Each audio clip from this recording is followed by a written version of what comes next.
Welcome to the Hidden Palace with Skyblaze.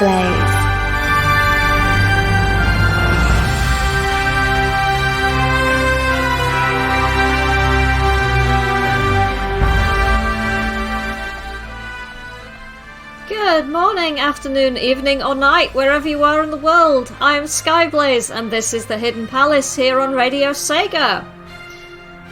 So, tomorrow, so that will be the 12th of December, will mark 30 years since the release of a Sega add-on which was known to several games, including one which led to the creation of the ESRB and the ratings of games as we know it.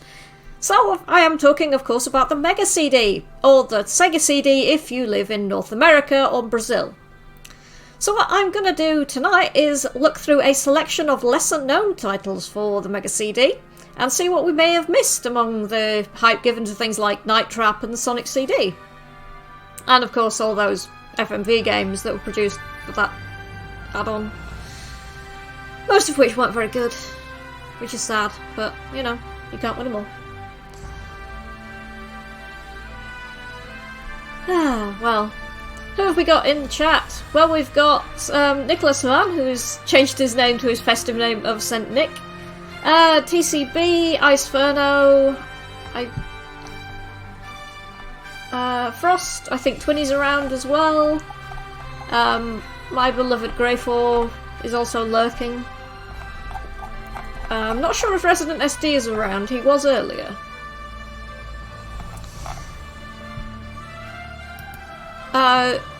Yeah, I've talked about the Mega CD before, so in like technical specs and so on, so I'm not going to cover that this time. You'll have to go back through the archives to find that one.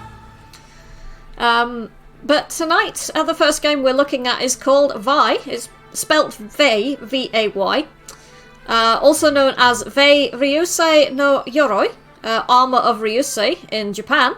And this is an RPG that was developed by Hertz and published by SIMS, or Sims, in Japan, and Working Designs in the US. The story of Vai starts a millennia ago with a battlesuit taking part in an interstellar war, becomes damaged, loses control and hurtles into the void of space. It eventually crashes into a distant planet with its pilot dead. The suit then falls back on its programming and starts to terrorise the denizens of the planet, who unfortunately only have medieval levels of technology with which to defend themselves. Now, I was a bit disappointed because when I found out this thing was called Vai, I was like Steve Vai? I don't know. Oh, sadness. Oh well, can't win them all. But let's have some music from Vai, and also the first. Oh, we have quite a few requests this evening. So we've got from Vai the intro theme, and then after that we've got The Day Before Battle from Formula One World Championship. That one was requested by Nicholas Haman. So this is a reward for helping me out with finding some music earlier. So enjoy, and I will speak to you after the break.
Sega test circuit. This course designed for individual driving is most suitable to check both the potential of machines and their settings.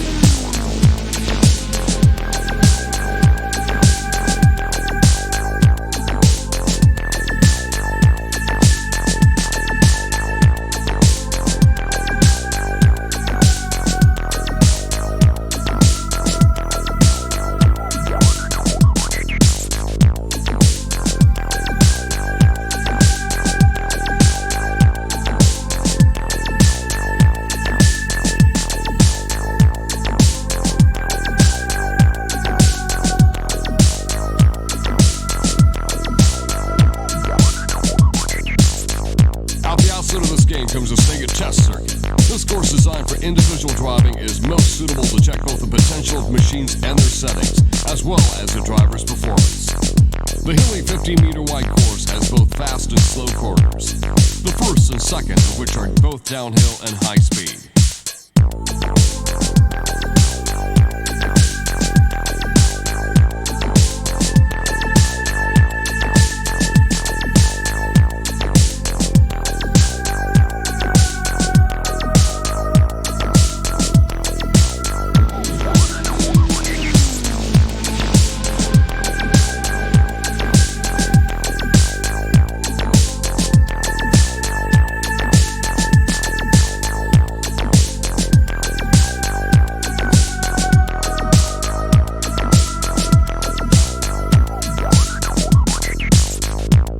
The S-shaped section that follows requires a high passing speed similar to that needed at the S-shaped section at the Suzuka circuit. Rhythmical driving is the key to improving time at a winding corner such as this. Also, a good entry line into the 180-degree corner that follows is important.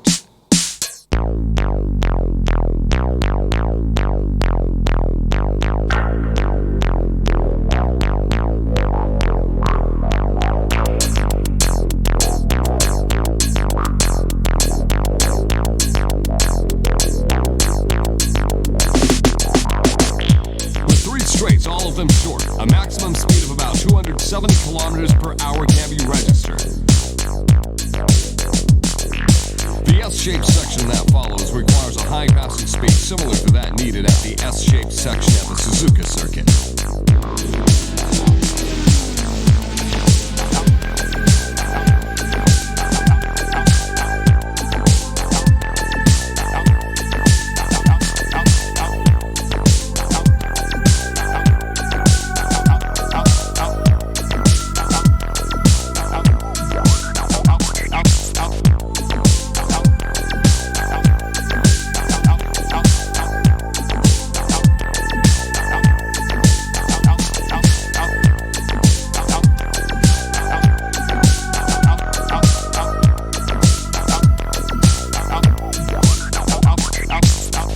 Of this game comes a Sega test circuit. This course designed for individual driving is most suitable to check both the potential of machines and their settings, as well as the driver's performance.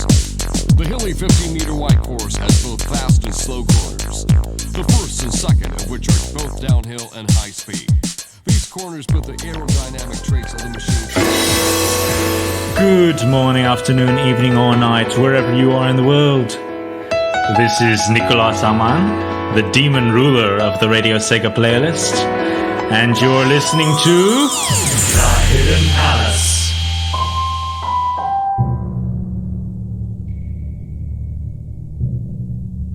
Cool. And we are back. And that was the day before battle, a Formula 1 World Championship, requested by Nicolas Aman, who gets his little ident in there as a reward. And before that we had from Vi the intro theme, which Nicholas was kind enough to help me find. Because I keep doing this, I keep making a rod for my own back by like looking up the really obscure stuff. So,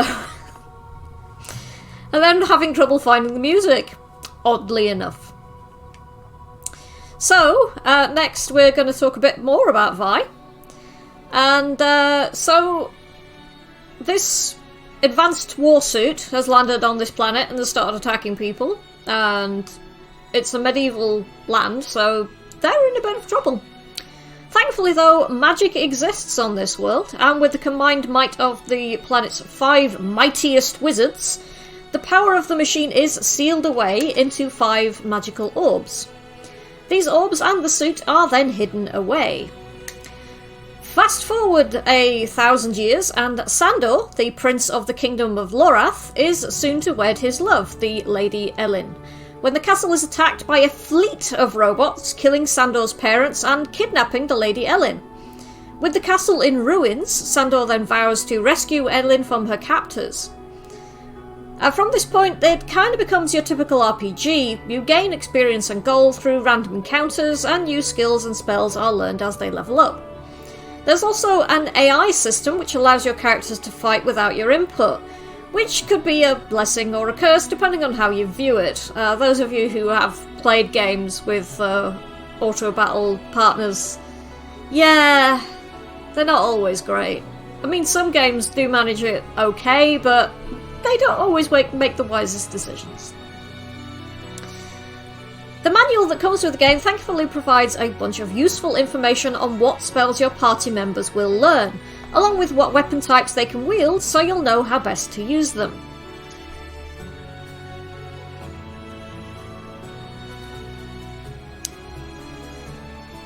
So,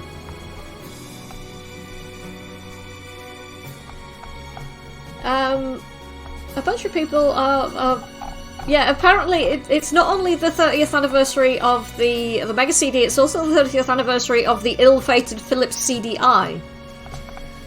Yeah. The CDI had some potential, but it kind of like dived directly off a cliff pretty much as soon as it was launched. Although Electric Boogaloo has informed us that a lot of the video CDs, which are very popular in Japan and parts of East Asia, like Singapore and Hong Kong, video CDs were like really a thing over there, so a lot of even modern technology that was designed kind of in Asia tends to be backwards compatible with video CD, which are basically take a CD and use a lot of compression to cram an entire film onto it. The quality is usually not very impressive, but they were more portable and more durable than VHS tapes. VHS tapes tended to degrade pretty rapidly in the climate over there. And Electric Boogaloo saying, like, yeah, video CD definitely not Laserdisc. I mean, Laserdisc was absolutely beautiful quality for the time, but it was still pretty impressive what it managed to accomplish for the day. Let's say that. And let's move on to have a bit more music. Now, I don't know if Doan's around today, but I do know that one of their favourite games on the Mega CD, for reasons best known to themselves, is Virtual Highlight. I don't know why they like this game. I just know that they do. So for them, I'm going to play track 10 from Virtual Highlight. I don't know what the track is called. Maybe someday I will, but I do not today. And then the obligatory Sonic CD track. So we've got from Sonic CD, Stardust Speedway Bad Future. Yes, it's the US version, sue me. If you want me to play other things, you have to request them before the show starts. So we'll have those, and then after that music break, we'll talk a bit about a racing game. So enjoy it, and I'll speak to you guys after this music break.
back, and that was Sonic CD Stardust Speedway Bad Future US version. And before that we had from Virtual Highlight track 10, and that was for my friend Doan. I'm not sure if they're listening, but if they are, hi Doan! Maybe you'll hear it later on the podcast version. So next up we have a racing game, which is well before anyone's time, titled BC Racers. And this was released in 1994 by Core Design. And this game sees you racing a bunch of prehistoric bikers around 8 different tracks in an effort to win the grand prize, the ultimate Boulder Dash bike. There are in fact 6 groups of riders, which consist of the driver and passenger who sits in a sidecar. While there are no weapons as such, your racer and passenger can punch at other racers in a similar fashion to how you would in games like Road Rash.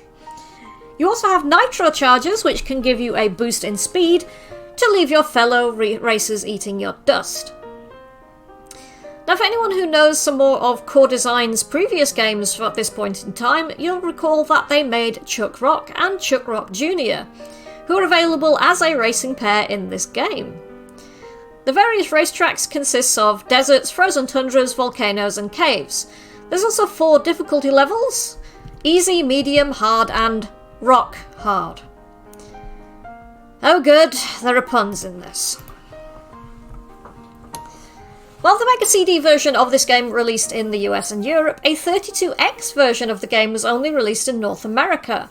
There were also ports of this game to PC and the 3DO. Boy, we are like going through the annals of CD-based console history here, aren't we? That was in 1995. One final bit of info for this game. While in development, this game was originally known as Chuck Racer, then Chuck Rally Rocky Racers, before they finally settled on BC Racers. I think one of the previous ones is actually more interesting, but what do I know? One problem I had when I found the music for this, I don't know if it's from the right version of the game, but the music is awful.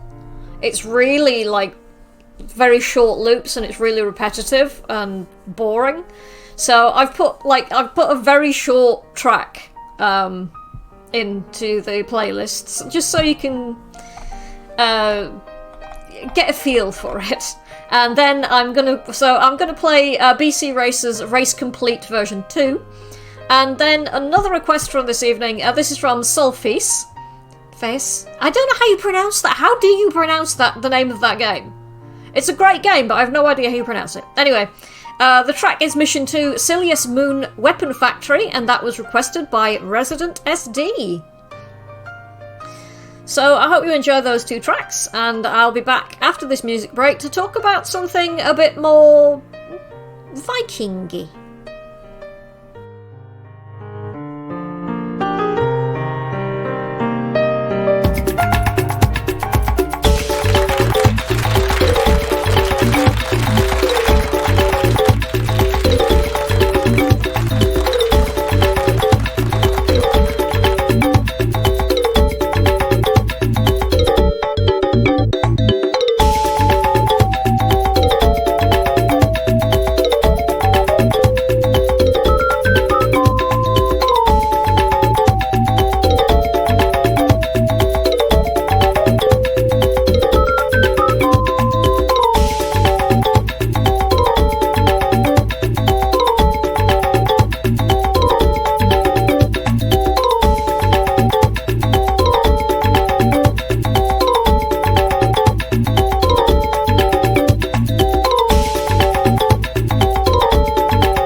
I'm Resident SD, host of Lion Live, and when it comes to boosting your Sega education, there's no better place than the Hidden Palace on Radio Sega.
we are back. And that was, apparently it's pronounced as Soul Feast. So I've learned a thing, thank you Electric Boogaloo. And that was Mission 2, Silius Moon Weapon Factory. And before that we had from BC Racers, Race Complete 2. And yeah, I'm sure you see what I meant about it being like really repetitive. All of the tracks were like that though, and some of them went on for like 3.5 minutes of just like the same loop over and over and over again. It's enough to kind of drive you a bit mad. Resident SD was saying that Soul Feast was one of his most played Mega CD games as a kid. And out of this and Cobra Command as the pack-in new games, along with the Sega Classics Arcade Collection, this was the best of the two.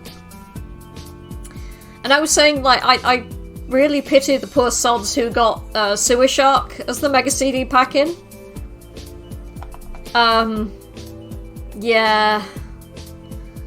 And Electric Boogaloo saying, it could be worse, you could be the one who got the Tomcat Alley bundle. And Resident SC says, our thoughts and prayers were with them at that terrible time. Radio Sega chat amusing itself as usual. Oh yeah, yeah, one thing that I forget to mention about BC Racers actually was that some of the other racers, they were characters with names such as Brick Jagger, Sid Viscous, and Jimmy Handtricks. All being references to rock artists, so yeah, we see what you did there, well done. Core Design turns up again, and this is our final game that I'm going to be discussing for this evening. As they developed alongside the 8th Day, a game called Heimdall. This is an action turn-based RPG, where you play as Heimdall, reborn as a mortal.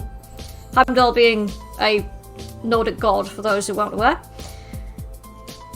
He leads a party of Viking warriors in search for the weapons of the gods, which have been hidden in the realm of mortals by the mischievous Loki. Him again, of course it is. When you start the game, you can go straight into playing the main campaign. However, from looking at others play this game, and from reading the game manual, you probably shouldn't do that. What you should do instead, and I'm going to loop my talk bed before I run out of music, is play the sub-games first. I will explain why.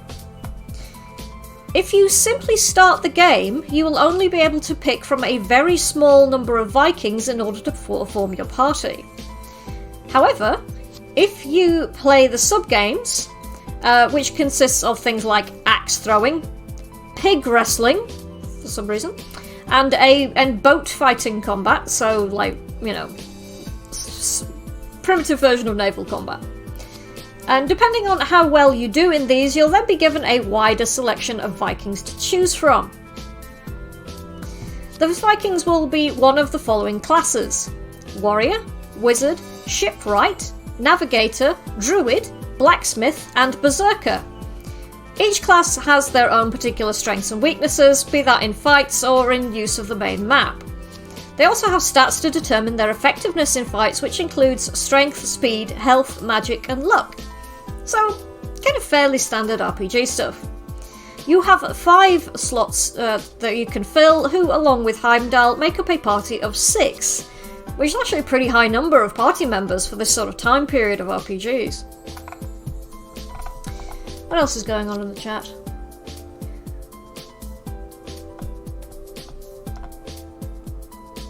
Oh yeah, Electric Boogaloo is showing a picture of that Tomcat Alley bundle.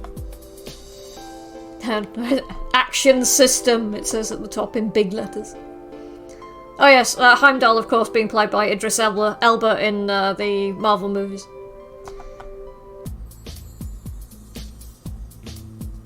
France at least got the Tomcat Alley bundle with a bonus Road Avenger. I mean, the box looks pretty cool. Shame the game's terrible. So, let's have some music then. So, we're going to have one of the tracks from Heimdall. Once again, I don't have any track names for these, so this is just track 3. And then another request and another one from Solfease. This one is from is called Glacier, an enemy cruise ship, and that was requested by Electric Boogaloo. So enjoy that, and I'll be back after this music break to finish talking about Heimdall, and then after that it'll be going into the Chiptune Corner, I think. Yep. So enjoy, and I'll speak to you after this music break.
Hello, my name is Gavi, and you're listening to The Hidden Palace with Skyblaze on Radio Sega.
And we are back.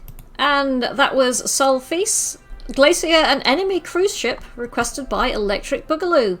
And before that we had from Heimdall, that was track number 3. So, back to Heimdall then. Once you are ready, you will be shown a map of the known world with an icon for your ship showing in the bottom left. Your journey needs to be well planned, as moving across the map will require the right amount of provisions that you'll need to reach your chosen destination. Thankfully, the game will point out if a destination is too far for you to make with your current supplies, so you won't starve to death trying to sail to the other end of the map. When you disembark the ship, you're then taken to an isometric view of a dungeon where you'll have puzzles and battles to face as you increase your experience, supplies and equipment, while you seek missing weapons of the gods. You'll also only be able to take 3 party members with you when you leave the ship, although you can always backtrack to the ship to reorganise equipment, supplies and the persons who will be in your party. Now when you get into fights, this is where the turn-based part of the game kicks in, although I use the term turn-based a bit loosely. What you have to do is time your attacks so you strike your opponent just as they attack you. Alongside your attacks, you'll have the means to defend yourself, and you can also use spells if you have the appropriate scrolls, although these are consumed when you use them.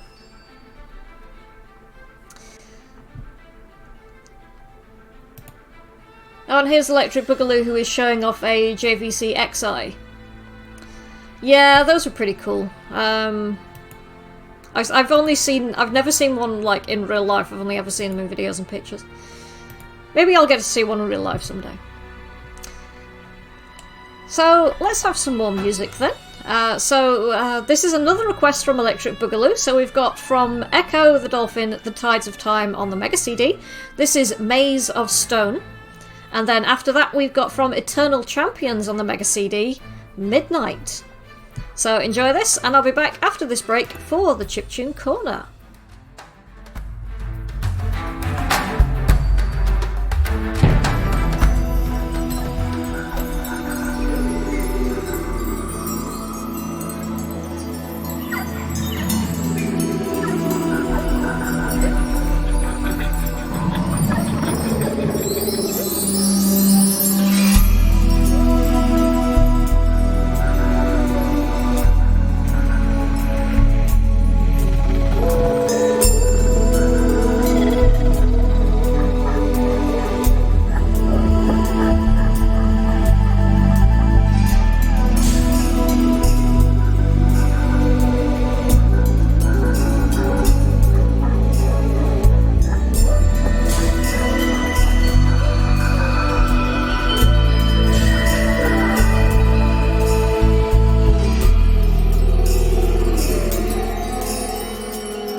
And we are back. And that was from Eternal Champions on the Mega CD, Midnight. And before that we had Echo, the Tides of Time Mega CD, Maze of Stone, requested by Electric Boogaloo. Yeah, the Echo the Dolphin Mega CD soundtracks are amazing. Spelton Nielsen absolutely knocks it out of the park on those. I quite frequently put them on my phone when I'm going for a bath and listen to them to chill out. It's great. I recommend.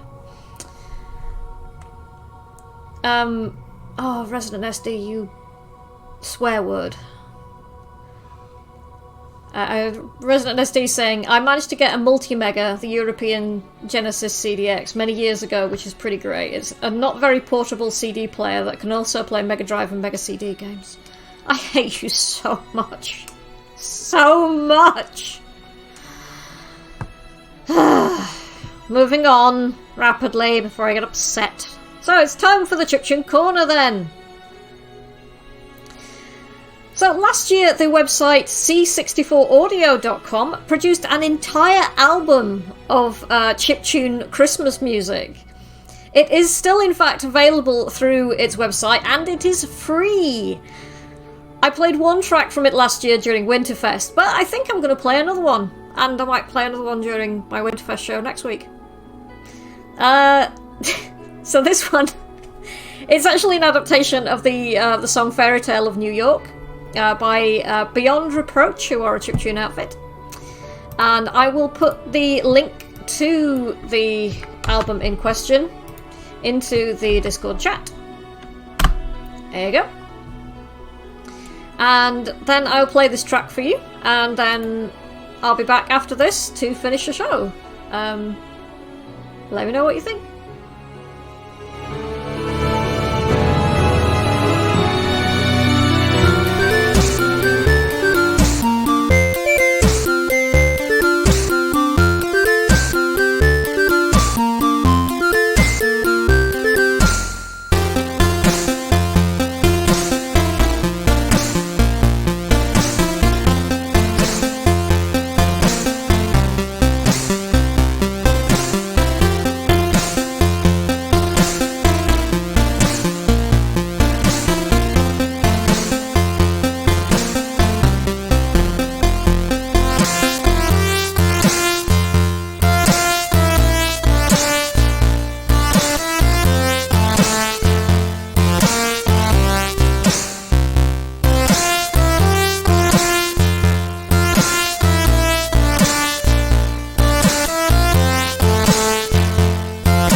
And we are back, and that was Beyond Reproach, Fairy Tale of New York. I do recommend getting the album from the 664 Audio website. The link is on the Twitter, Radio Sega Twitter, that Twinny has been working so very hard to do all the socials for us tonight. 20 years of social god, all about 20. So thanks for tuning in, everyone. It's Winterfest starting from next Friday, so I will not be here next Saturday, but instead you will have lots and lots of awesome live and pre-recorded shows to tide you over until my show on Sunday the 19th of December at 6 PM GMT. I'm honestly still not actually sure what I'm going to be talking about, so if you do have any ideas for what you want me to cover, then you can contact me on Discord, where I am Skyblaze42 #5499. You can reach me on Twitter, where I am @BlazingSkies, or you can reach me through the official Radio Sega Twitter or Facebook pages. Next up, I think it's Gavi with SNS, although he wasn't around last week, so I'm not entirely sure. Winterfest is going to be awesome. Make sure you check out the full schedule over on the main website, radiosega.net.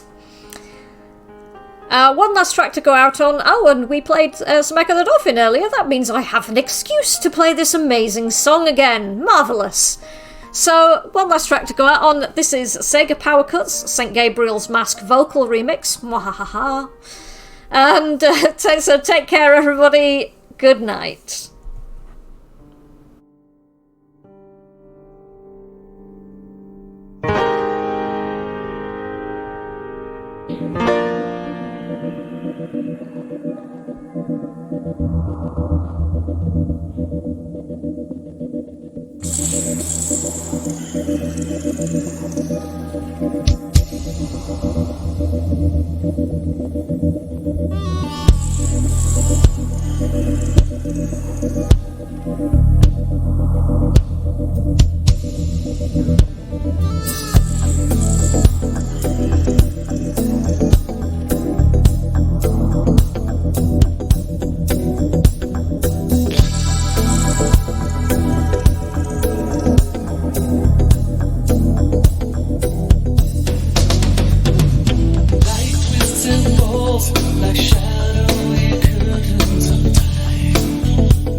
Enjoyed the show? Check out the full Radio Sega live schedule at radiose.ga/shows. Radio Sega, playing the best Sega music 24/7.